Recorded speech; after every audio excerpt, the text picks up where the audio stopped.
Жарким июльским днем, когда воздух дрожал от зноя, а асфальт под ногами словно плавился, маленький котенок по имени Филя оказался в самом неподходящем для жизни месте. В глухом лесу, вдали от домов и людей. Когда-то у него, возможно, была мама и теплый дом, но теперь он сидел под кустом, жалобно пища, едва слышно от усталости и голода. Шерстка его свалялась, на ушках застряли сухие травинки, а в глазах отражался страх и отчаяние. Рядом с ним лежал его братик, такой же крошечный серо-белый комочек, дрожащий от страха и непонимания. Кто-то безжалостно вывез малышей в коробке и оставил умирать. Они еще не умели ловить добычу, даже не понимали, как найти воду, просто жались друг к другу, чтобы хоть немного согреться и не чувствовать одиночества. К их счастью, по этой тропинке проходила семейная пара – Анна и Павел. Они часто гуляли в этих местах, собирая травы и наслаждаясь тишиной. Но в этот день их отдых был прерван слабым, едва различимым писком. Анна остановилась, прислушалась и направилась в сторону звука. За густыми кустами, под упавшей веткой, она увидела двух котят, которые слабо двигались, пытаясь привлечь внимание. Сердце женщины сжалось от жалости. «Павлик, посмотри, они же совсем малыши!» – прошептала она. Муж посмотрел на котят, вздохнул и сказал: «Надо забирать, они тут не выживут». Не раздумывая, Анна сняла с себя легкую кофту и аккуратно завернула крошечных котят, прижимая их к себе, чтобы те почувствовали тепло. В машине они пищали и мяукали, будто пытались рассказать, как им страшно было в лесу. Супруги отвезли их в ближайший приют, где пообещали, что за котятами присмотрят.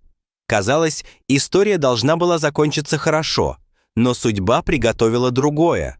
Через пару дней те же самые Анна и Павел вновь поехали в тот лес.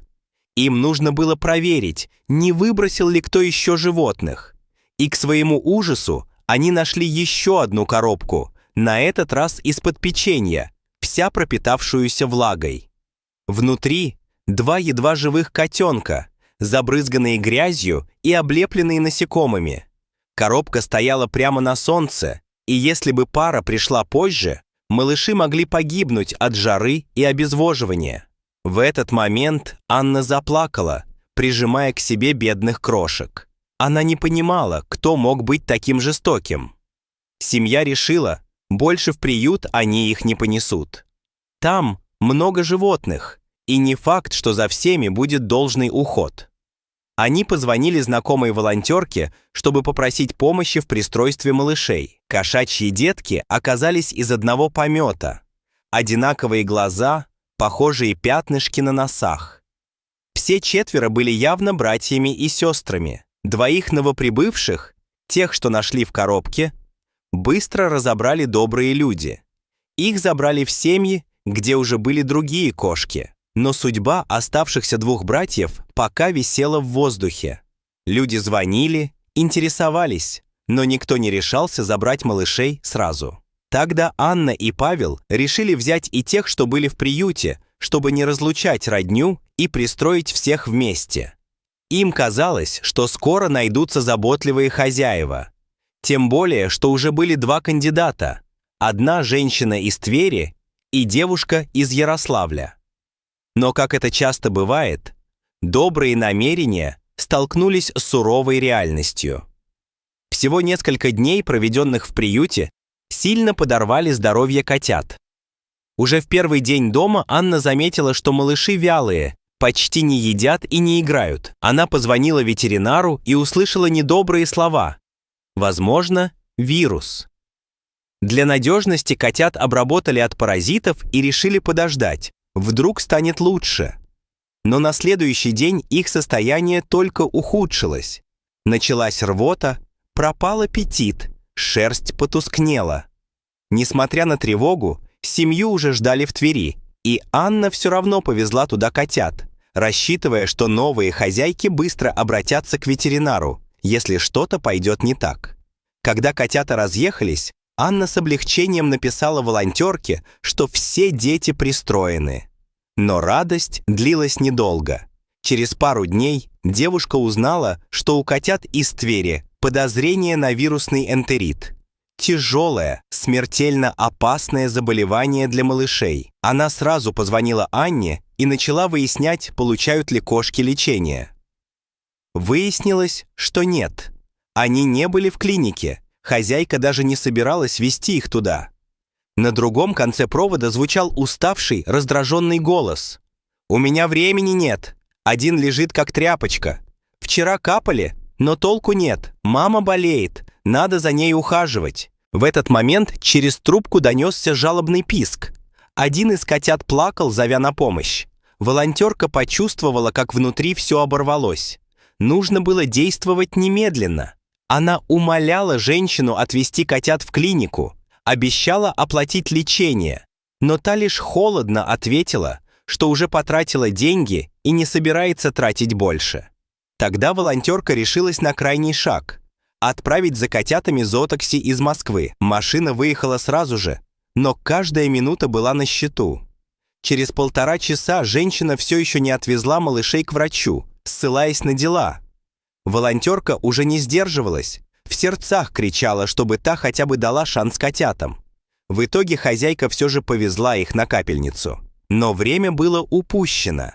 Когда такси приехало забирать котят, один из них уже почти не дышал.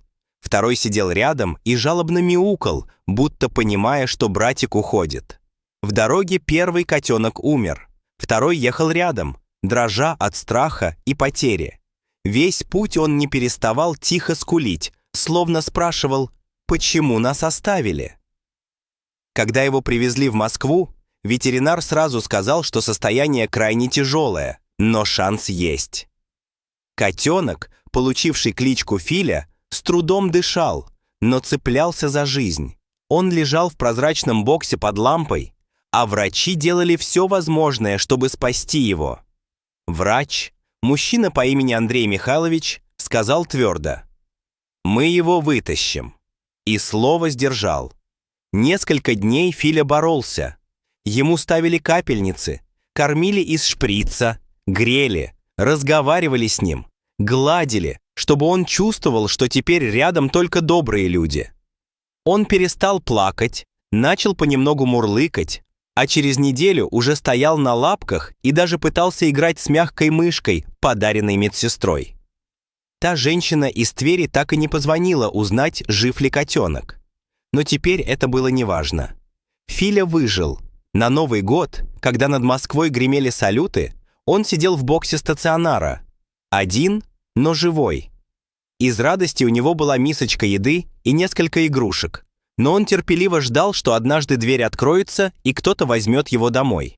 Маленький серый комочек с большими глазами, переживший предательство, холод, голод и смерть брата, все еще верил людям. Его история разошлась по соцсетям. Люди писали, что плакали, читая про Филю, предлагали помощь, еду, лекарства, игрушки. Но пока никто не решался забрать его навсегда. Филя оставался в приюте, веселым, но чуть грустным котенком, который каждое утро встречал волонтеров, бегая вдоль вольера и жалобно мяукая. Он ждал того самого человека, который скажет «Поехали домой». Прошло несколько недель. В один из теплых августовских вечеров в приют зашла молодая женщина с дочкой. Девочка сразу подбежала к вольеру, где сидел Филя, и, присев на корточки, прошептала: «Мам, смотри, какой он красивый! У него глаза, как небо!» Филя подошел ближе, коснулся лапкой стекла и тихо замурлыкал. Девочка улыбнулась, а мать, посмотрев на котенка, спросила у волонтеров его историю. Когда она услышала все, глаза женщины наполнились слезами. «Мы его заберем», — сказала она тихо. «Он должен, наконец, быть счастлив». В тот же вечер Филя уехал в новый дом. Его положили на мягкий плед, накормили вкусной едой, а девочка долго не отходила от него, гладя по головке и шепча: «Ты теперь мой. Ты больше не один. Филя замурлыкал громче, чем когда-либо прежде. Он, наконец, почувствовал то, о чем мечтал всю жизнь. Любовь, тепло и уверенность, что его больше никто не бросит. Так маленький котенок, прошедший через боль, потерю и одиночество, нашел свое счастье под летним небом, где пели цикады и светило солнце. И если вы спросите, верят ли животные в чудеса, посмотрите в глаза Фили. В них отразится весь ответ.